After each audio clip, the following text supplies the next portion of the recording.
di sini dan kau di sana, hanya berjumpa via suara. Namun ku selalu menunggu saat kita akan berjumpa. Meski kau kini jauh di sana, kita memandang langit yang sama. Jauh di mata namun dekat di hati.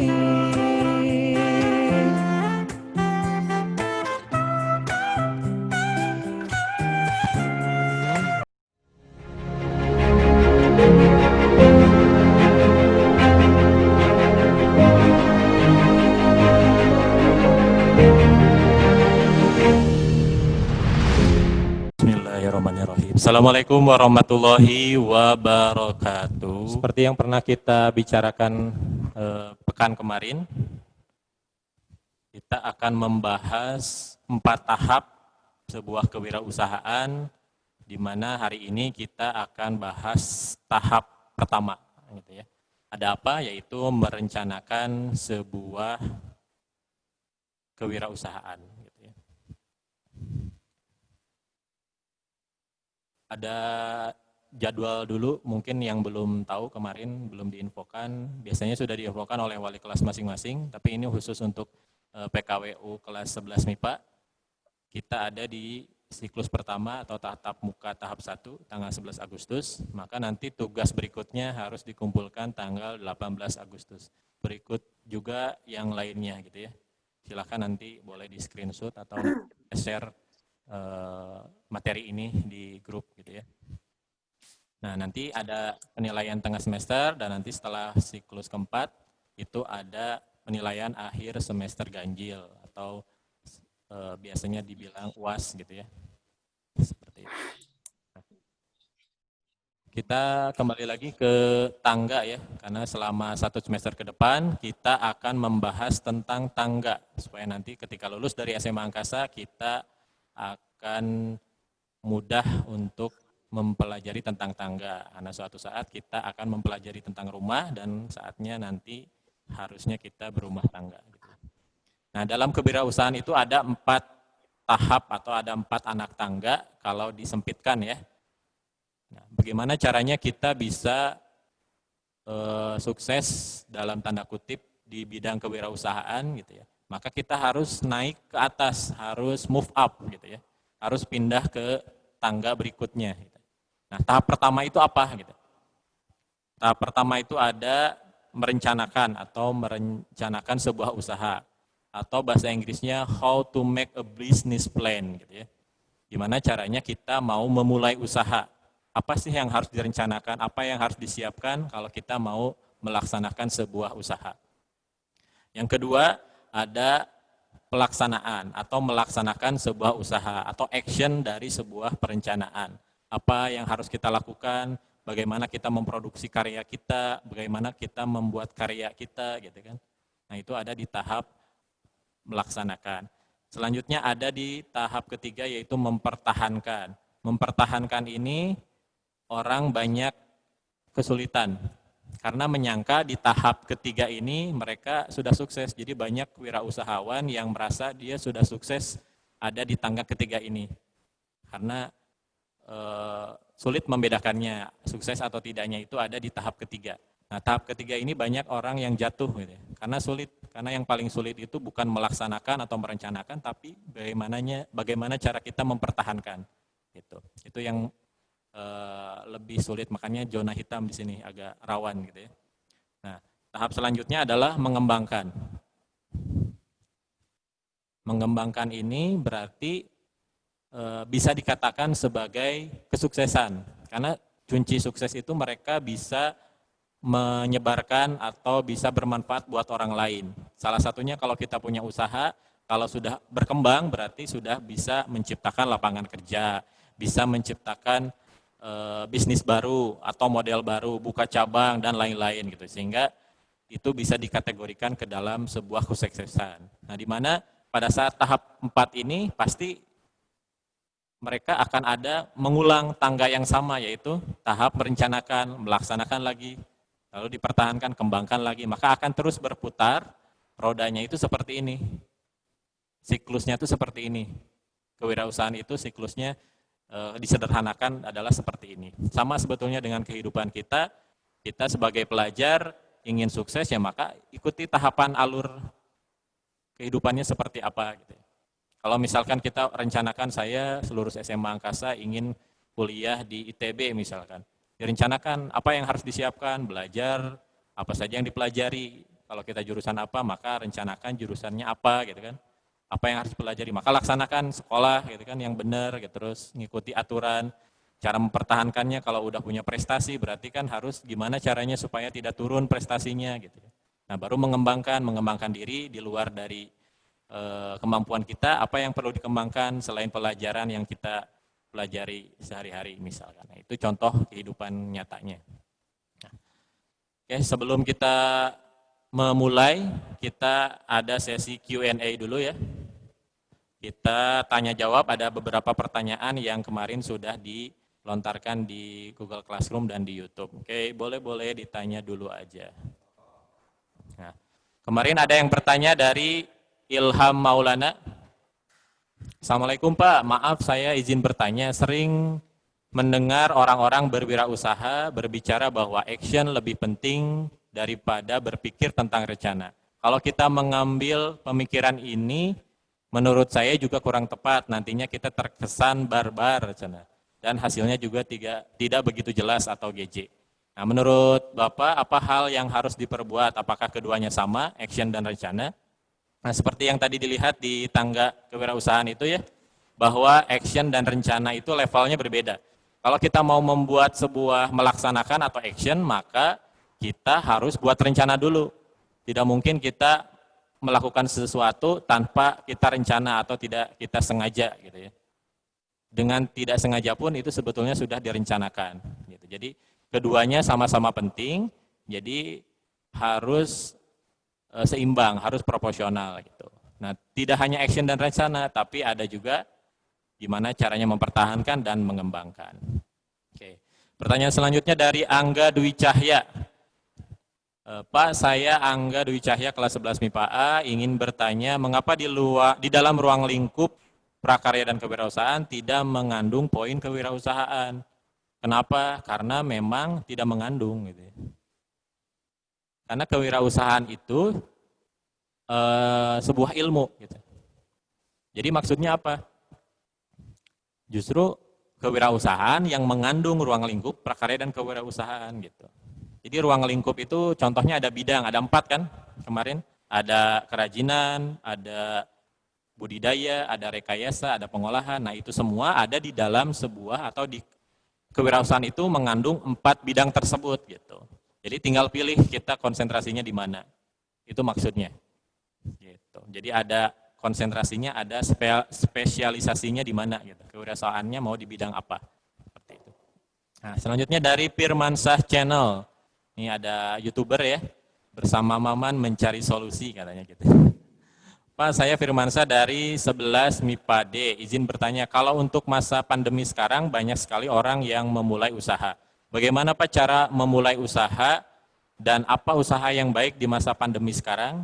Bagaimana cara memulainya? Maka kita akan mulai pelajari hari ini tentang bagaimana caranya membuat perencanaan usaha atau how to make a business plan.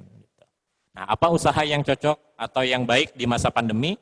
Tentu usaha yang baik di masa apapun adalah usaha yang memiliki peluang terbaik. Nah, peluang terbaik pada saat masa pandemi adalah sesuatu atau karya atau produk yang berhubungan dengan masa pandemi tersebut. Sekarang kan banyak tuh yang jualan masker gitu ya. Nah, itu karena momentumnya sekarang sedang wajib menggunakan masker gitu. Jadi itu adalah usaha terbaik itu sesuai dengan peluang terbaik. Gimana caranya mendapatkan peluang terbaik? Kita pelajari hari ini. Oke.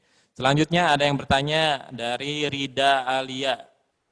Pak izin bertanya pengumpulan terakhirnya jam berapa gitu ya. Dibiasakan jangan menanyakan kapan terakhir gitu ya. Jadi kalau bisa sekarang ya kerjakan gitu. Tapi di dalam tugas itu saya biasanya mengasih waktu yang cukup banyak.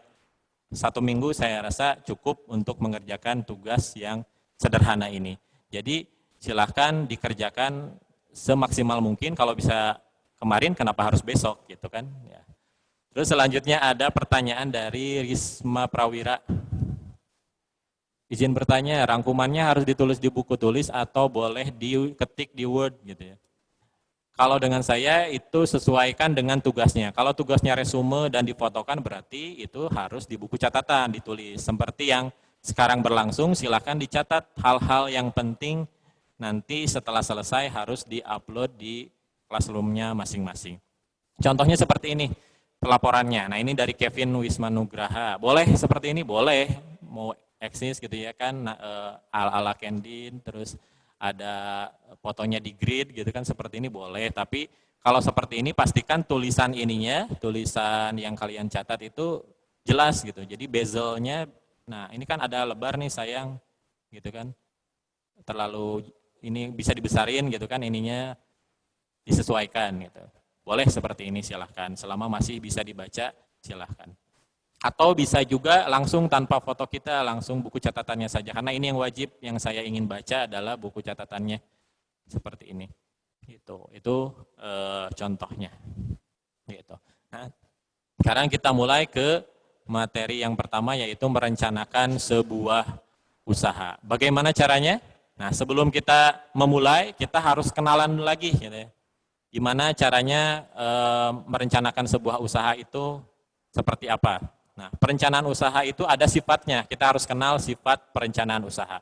Yang pertama, harus fokus, memiliki visi dan misi serta tujuan yang jelas. Jadi, kalau kita merencanakan sebuah usaha harus punya visi dan misi.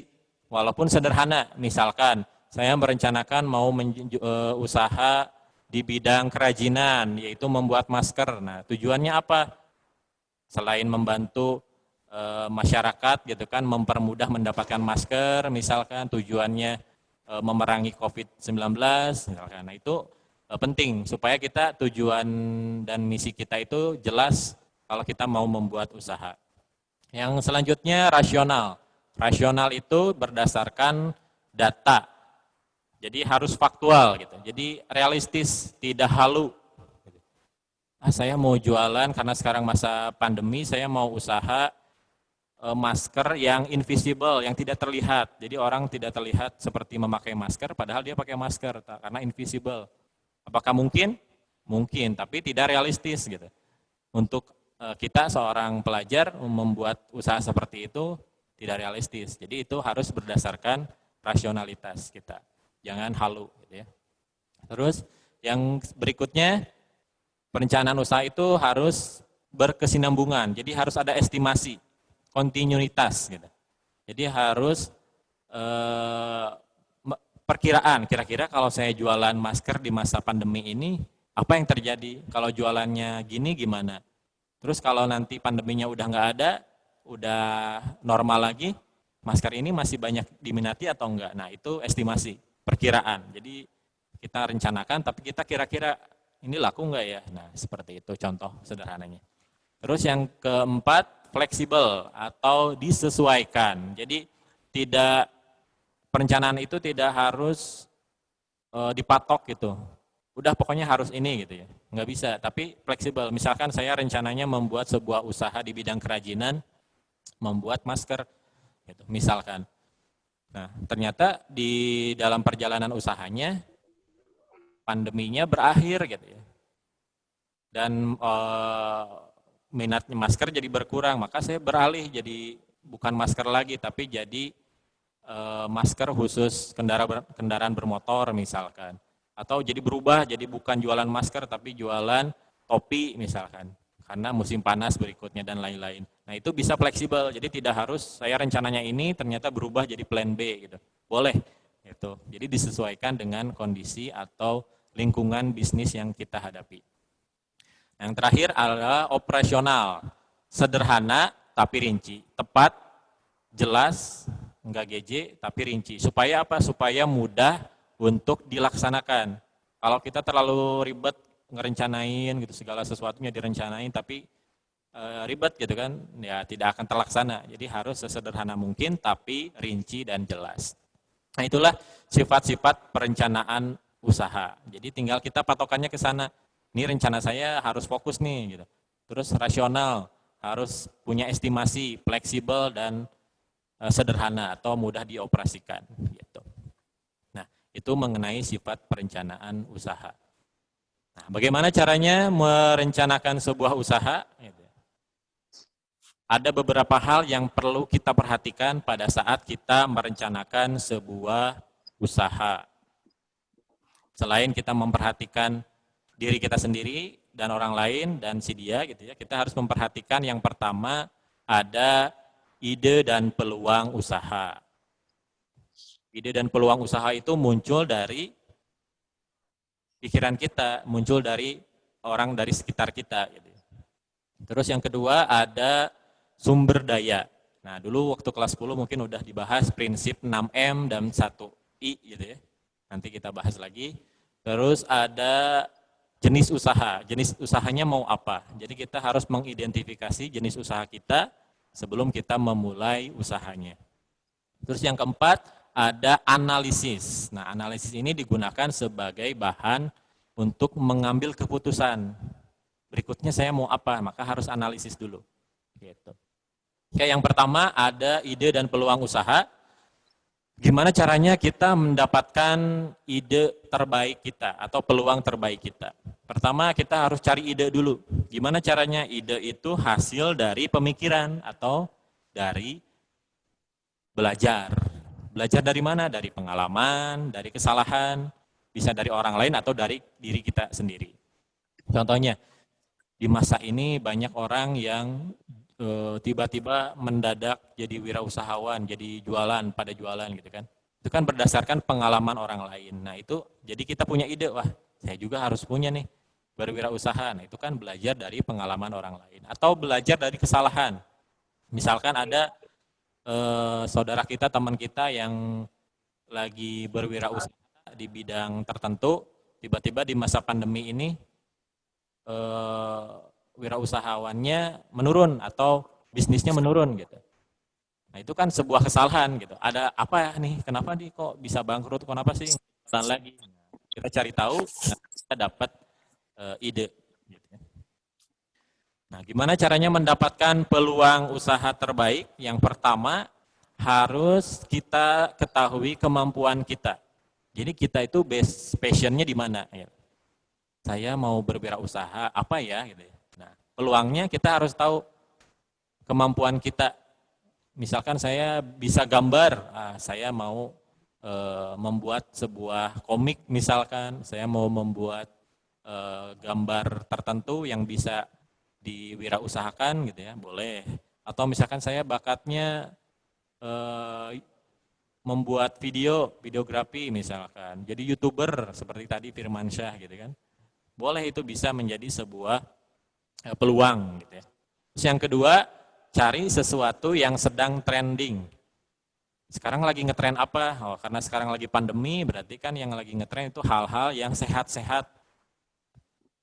Sepeda gitu kan, terus olahraga, makanan sehat, menjaga imun tubuh gitu kan. Banyak sekarang yang berwirausaha di bidang kesehatan gitu. Ada yang jualan masker, ada yang jualan makanan sehat, jamu dan lain-lain gitu. Nah, itu disesuaikan atau sesuatu yang sedang tren gitu. Mungkin berikutnya beda lagi trennya, maka kita harus selalu mencari gitu. Belajar dari lingkungan kita. Yang ketiga, beri sentuhan inovasi.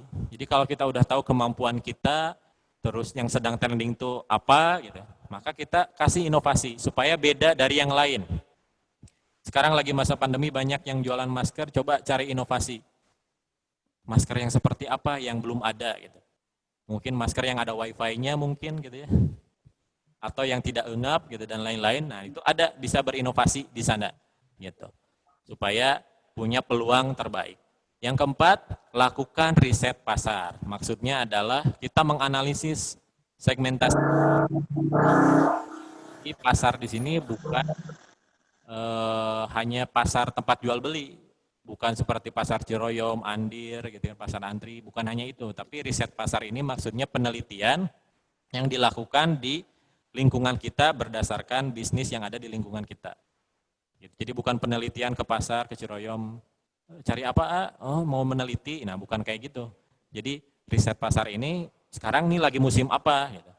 Anak-anak atau orang-orang sekitar kita lagi butuh apa, kita lakukan penelitian. Makanya banyak yang melakukan survei gitu ya, orang-orang yang tiba-tiba di handphone kita ada yang melakukan survei dan lain-lain. Nah itu sebetulnya dalam rangka meriset atau meneliti. Gitu. Yang kelima, ciptakan produk baru. Jadi kita harus tadi kan memberi inovasi apa gitu. Nah baru kita menciptakan produk baru yang mungkin lebih baik atau belum ada atau unik daripada produk yang sudah ada. Gitu. Nah itu maka kita akan mendapatkan peluang usaha terbaik. Gitu. Masih banyak yang lainnya, hanya ini yang paling populer, nanti bisa dibaca di literasi yang lain. Selanjutnya sumber daya. Nah, ingat-ingat lagi dulu, mungkin pernah tahu ya dulu waktu kelas 10. Sumber daya dalam perencanaan itu yang harus disiapkan, yang harus diperhatikan. Yang pertama ada money. Money itu adalah modal, jadi tidak hanya uang yang harus kita siapkan. Misalkan saya nggak punya uang gitu, tapi punya modal tanah warisan gitu ya dari kakek misalkan. Jadi saya buat disewakan, buat orang lain berdagang. Nah itu kan menjadi sebuah sumber daya juga gitu, tidak hanya uang seperti itu. Terus yang selanjutnya ada man atau sumber daya manusia. Nah ini manusianya, pekerjanya atau human resource-nya gitu. Misalkan kita mau merencanakan sesuatu ya maka harus ada siapa yang pelakunya. Apakah kita sendiri atau ada tim gitu ya.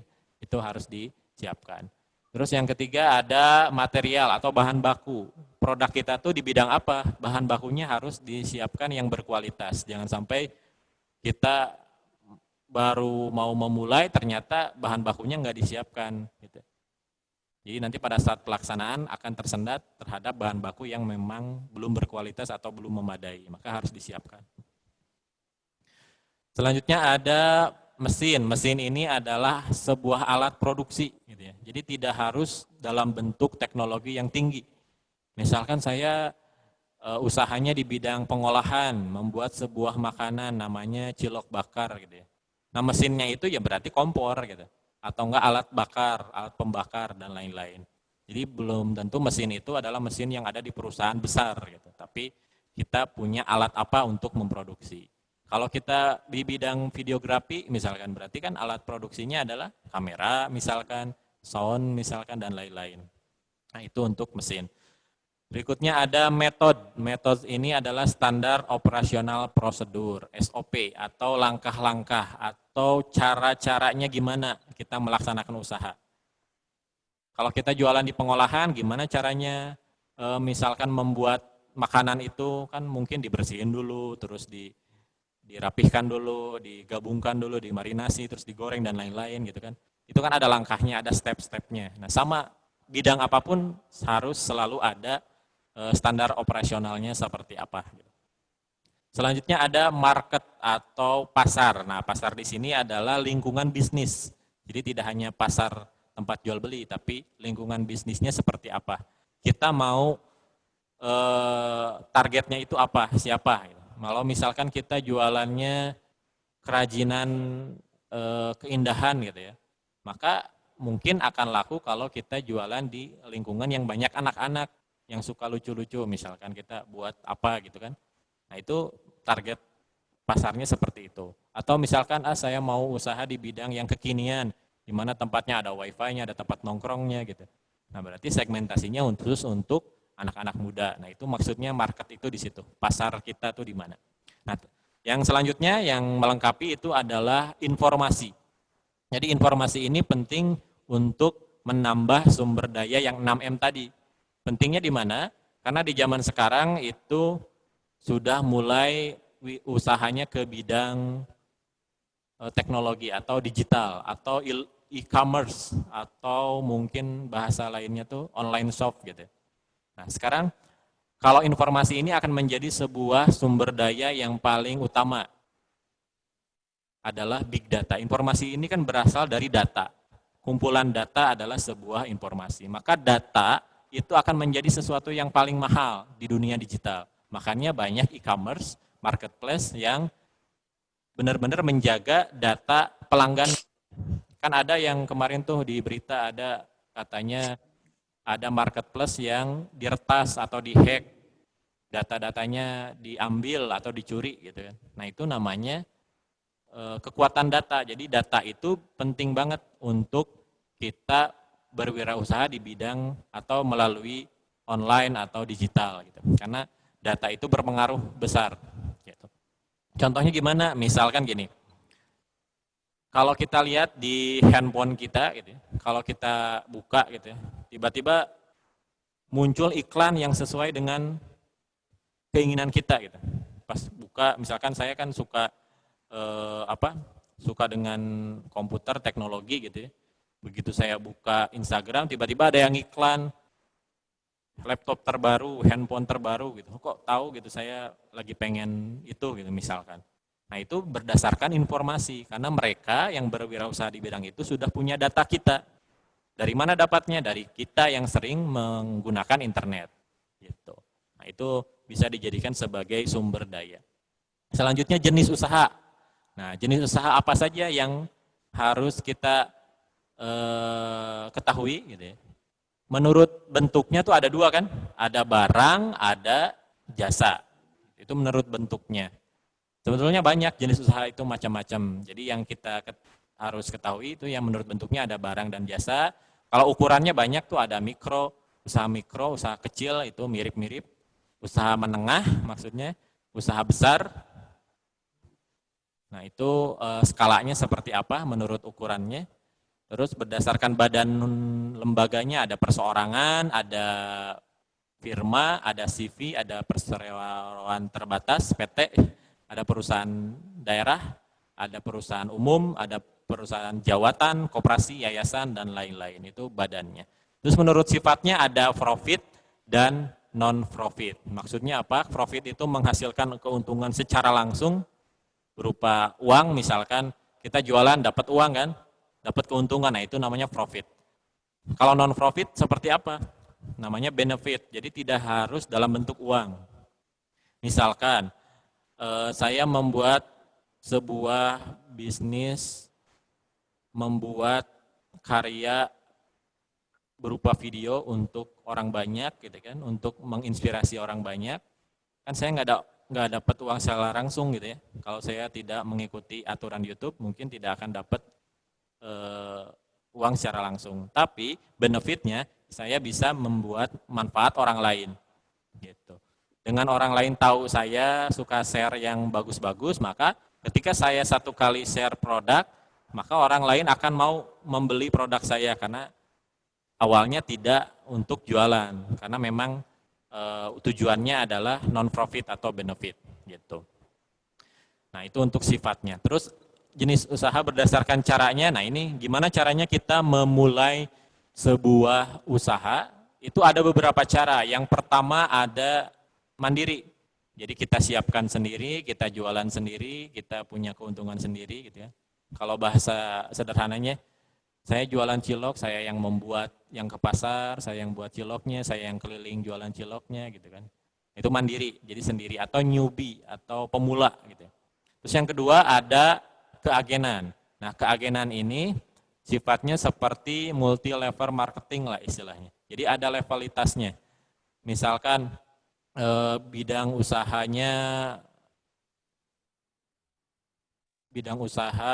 pengolahan aja yang mudah. Ada yang jualan produk kecantikan gitu ya, atau produk makanan tertentu yang dimana kalau kita mau jual itu kita harus daftar sebagai agen dulu gitu.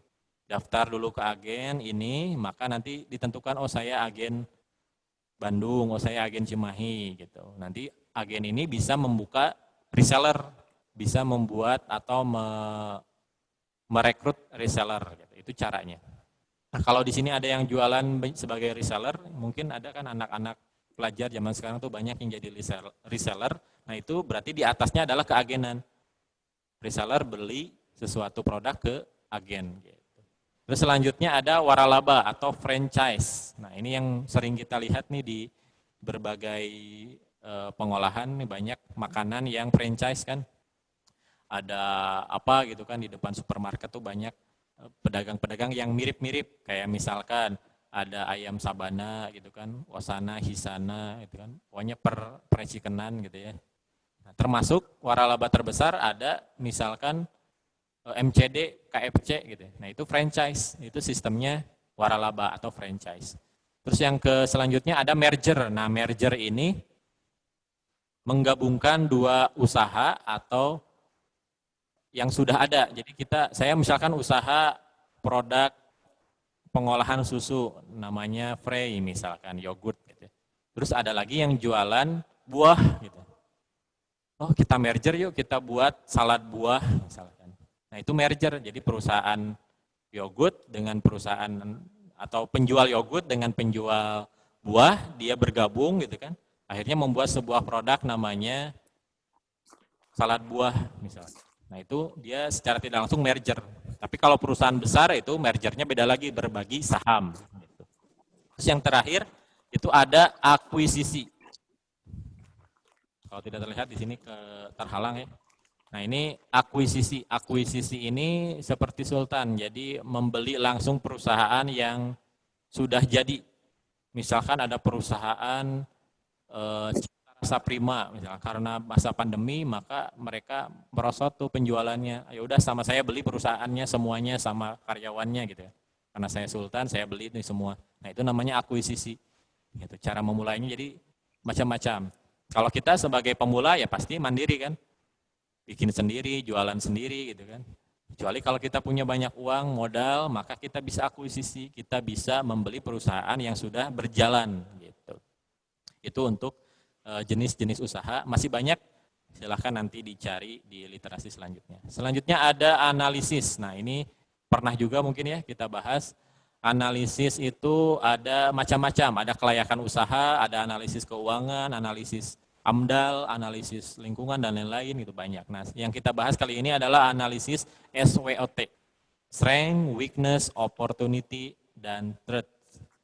Apa itu strength? Strength itu adalah kekuatan. Jadi kekuatan dari sebuah bisnis kita. Gitu. Weakness adalah kelemahan, opportunities adalah peluang, threat adalah ancaman. Gimana cara menganalisisnya? Ya, sesuaikan dengan keempat indikator ini gitu ya. Strength itu kekuatan. Kita harus menilai kekuatan usaha kita gimana gitu.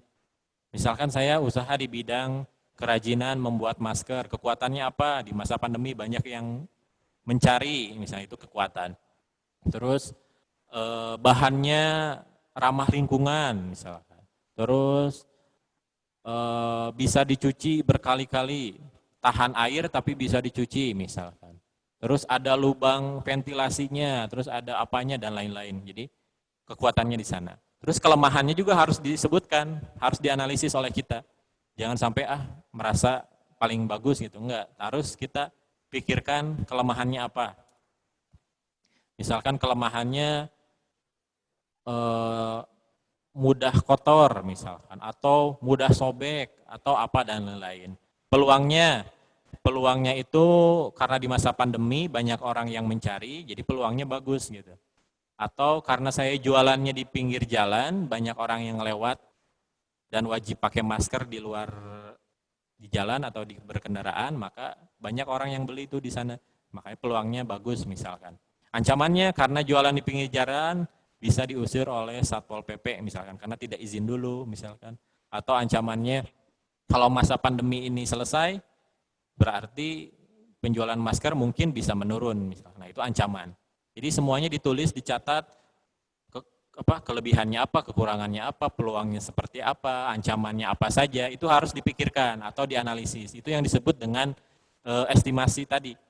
Jadi harus rencanakan, atau kalau bahasa Sundanya papaitan. Wah kalau saya usaha gini, pahitnya nanti bakal nggak laku nih. Kita harus tahu dari awal supaya nanti tidak muncul kekecewaan. Seperti itu. Nah itu untuk analisis SWOT ya. Nah, selanjutnya kalau kita ingin profesional maka kita harus membuat proposal usaha. Proposal usaha atau bisnis plan ini harus disusun secara singkat, padat, dan jelas gitu. Nah, ini untuk pemain besar atau perusahaan ini sangat penting gitu ya. Nah, bagi kita yang pemula gimana? Apakah harus membuat proposal? Baiknya membuat. Baiknya membuat. Tapi kalau kita tidak secara langsung atau tidak membuat proposal seutuhnya, yang penting kita ikuti apa sih yang ada di dalam proposal itu. Nah, apa saja yang penting ada di dalam proposal itu? Yang pertama ada pendahuluan dan latar belakang. Jadi intinya di dalamnya itu ada visi misi kita, terus kenapa kita usaha di bidang itu gitu. Kita harus jelaskan. Terus yang kedua ada profil lengkap usahanya, profil kita sebagai pengusaha apa gitu kan. Gitu. Terus ada produk yang dijual udah pasti seperti apa spesifikasinya gitu dijelaskan. Terus ada target pasar yang dituju. Nah tadi inginnya yang belinya itu siapa? Apakah anak-anak, apakah anak remaja gitu kan? Apakah semua umur atau gimana? Nah, baru yang terakhir adalah analisis SWOT yang tadi kita bahas sebelumnya. Gitu. Nah, kelima ini itu harus kita rancang atau harus kita tetapkan. Gitu. Sebagai apa? Sebagai pengambilan keputusan. Misalkan kalau pengusaha yang sudah berjalan itu proposal ini fungsinya bisa sebagai mencari investor. Misalkan untuk menambah modal kita buat buat proposalnya untuk ke para investor, ke calon investor gitu. Atau kalau kita mau meminjam dana usaha rakyat gitu kan suka ada tuh pinjaman dana, itu bisa harus melampirkan proposal usaha. Atau kita yang tidak butuh apa-apa, hanya butuh untuk melaksanakan usaha, maka proposal ini menjadi sebuah pedoman pada saat kita melaksanakan usaha. Gitu. Misalkan tiba-tiba, aduh, usaha tuh kenapa ya nggak maju-maju, gini-gini aja gitu kan. Coba lihat proposalnya dulu kayak gimana. Pas dilihat dianalisis, ternyata kekurangannya adalah produknya itu mudah rusak gitu. Karena mungkin di bidang kerajinan membuat membuat karya dari kardus misalkan, membuat daur ulang gitu, ternyata mudah rusak gitu ya. Jadi orang pada nggak mau beli karena mudah rusak itu. Nah itu kan ada di analisis nih pernah dulu gitu sebelum melaksanakan usaha. Nah harusnya pada saat sudah melaksanakan usaha itu menjadi sebuah acuan, gimana harus menjadi sebuah pemikiran pada saat usaha gimana caranya supaya bisa menutupi kekurangan yang tadi, weakness yang tadi gitu. Seperti itu. Jadi proposal usaha ini penting dibuat untuk menjadi pedoman kita untuk pengambilan keputusan selanjutnya kita mau seperti apa gitu. Sampai saat ini ada yang ditanyakan boleh ya diinterupsi, boleh kalau ada yang mau bertanya. Gitu. Karena ini ada informasi untuk pertemuan selanjutnya adalah tugas 1. Tugas pertama kita. Nah, tugas pertama kita setelah selesai Zoom Meet ini, silahkan catatannya untuk difotokan, gitu ya, dikirim ke Google Classroom. Bagi yang menggunakan laptop itu kan bisa langsung ya pakai handphonenya memfotokan hasil catatannya dan diupload di Google Classroom masing-masing, gitu ya. Atau kalaupun nanti mau sore atau besok boleh masih bisa. Tapi kalau bisa kemarin kenapa harus besok, gitu ya. Terus bagi yang bisa multitasking juga bisa sambil dibuka gitu kan handphonenya, membuka Classroom bisa, silakan nanti disesuaikan saja. Gitu. Itu tugas pertama hari ini. Nah, tugas pertama yang akan dilaksanakan nanti tanggal 18 Agustus, Selasa depan gitu ya, itu adalah membuat rencana proposal usaha. Jadi nanti di Classroom kalian, nanti kalian lihat Selasa depan. Jadi kerjakannya Selasa depan aja jam 10, itu membuat rencana usaha. Sesuaikan dengan kemampuan dan minat kita yang ada di rumah masing-masing. Gitu. Misalkan, di saya tuh banyak kardus karena mamah di warung gitu kan, ngewarung, terus banyak kardus. Saya mau memanfaatkan kardus ini daripada di kilo dijual, saya buat yang namanya tempat tisu dari kardus misalkan. Itu boleh. Berarti rencanakan tuh, gitu. Atau di rumahnya karena nggak punya apa-apa misalkan, Apa yang harus direncanakan? Ya kita minatnya apa? Misalkan di bidang tertentu, karena di rumah dulu nggak ada kerjaan, saya suka nanam pohon misalkan, suka nanam tanaman hidroponik, itu boleh dijadikan sebuah rencana gitu kan. Atau saya punya tetangga, saudara jualan ngewarung, boleh nggak ya saya nebeng gitu ya, bikinin proposal usahanya, boleh gitu. Nah, tugasnya itu bukan membuat proposal usaha, tapi merencanakan kalau kita mau buat proposal tuh kayak gimana. Jadi nanti di Google Form itu bakal ada isian yang harus kalian isi, misalkan latar belakangnya apa, diketik langsung, tidak perlu dicatat, nanti diketik di Google Classroom-nya, mau produknya mau apa, mau di bidang kerajinan misalkan, atau apakah produk pengolahan, budidaya, atau produk rekayasa, pilih silakan. Nanti rencananya seperti apa, terus dianalisis kekuatannya apa, kelemahannya apa, peluangnya seperti apa, ancamannya apa saja, ditulis nanti. Jadi 1 minggu ke depan silahkan berpikir kira-kira saya mau merencanakan usaha apa. Nanti Selasa depan saya tagih informasinya, data-datanya dimasukkan. Gitu. Jadi sekarang mah 1 minggu ke depan berpikir mencari ide dan peluang gitu. Seperti itu. Ada yang ditanyakan? Silakan. Bertanya. Ya. Nama Rizma dari kelas 11 MIPA D. Oke. Izin bertanya Pak. Ya. Kalau waralaba yang franchise itu kan banyak sih, misalnya usaha makanannya. Nah itu tuh kita kayak harus bayar lagi ke atas-atasnya, atau itu jadi milik kita. Misalnya kita punya McD, itu punya milik kita aja, atau kita punya bos lagi gitu Pak, kalau misalnya franchise. Kalau franchise itu tergantung dari aturan atau teknik dari siapa pembuka franchise-nya gitu. Jadi waralaba itu tergantung siapa yang membukanya. Kalau MCD misalkan ada aturan khusus, pasti ada gitu. Harus seperti apa. Atau yang lebih sederhana aja. Kan sekarang tuh banyak yang membuka franchise di bidang, dulu tuh banyak yang kopi-kopian gitu ya. Kopi apalah gitu kan. Itu buka franchise. Nah mereka harus mengatur kualitas dari produknya. Gitu. Jadi tidak boleh misalkan saya udah franchise nih kopi janji manis misalkan, terus saya rubah jadi apa? Jadi produknya ada produk lain, ada bajigur misalkan. Nah itu tentu menyalahi aturan. Jadi aturan-aturan tersebut tergantung dari siapa penyedia waralabanya. Itu pasti beda-beda. Gitu. Apakah kita nanti harus setor ke sana? Nah itu aturannya ada. Karena ada royalti yang harus disepakati gitu. Ada yang mungkin waralaba tapi jual lepas. Pokoknya bayar sekian, kesananya terserah, pakai mereknya. Nah itu ada yang seperti itu. Jadi tergantung dari aturan si penyedia franchise tersebut gitu. Ada lagi? Silakan, masih ada waktu.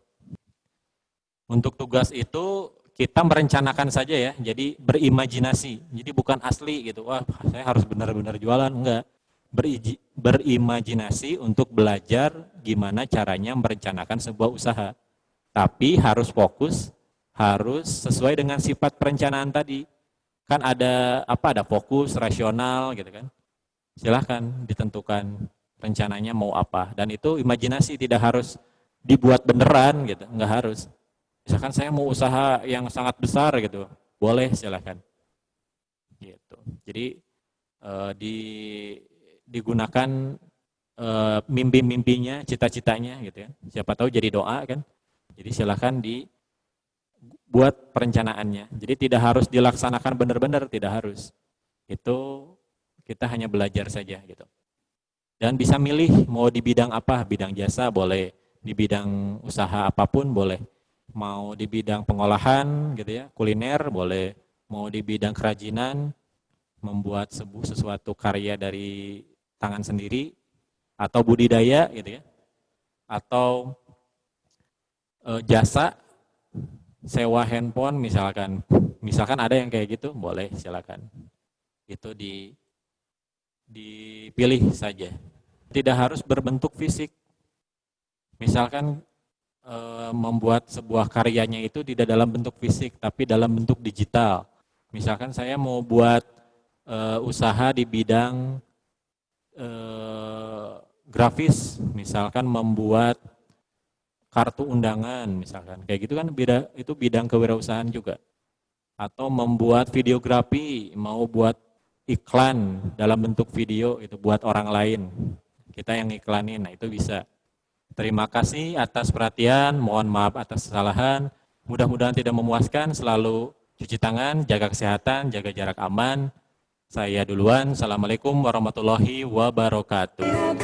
Jarak dan waktu takkan berarti, karena kau akan selalu di hati, bagai detak jantung yang ku bawa kemanapun ku pergi.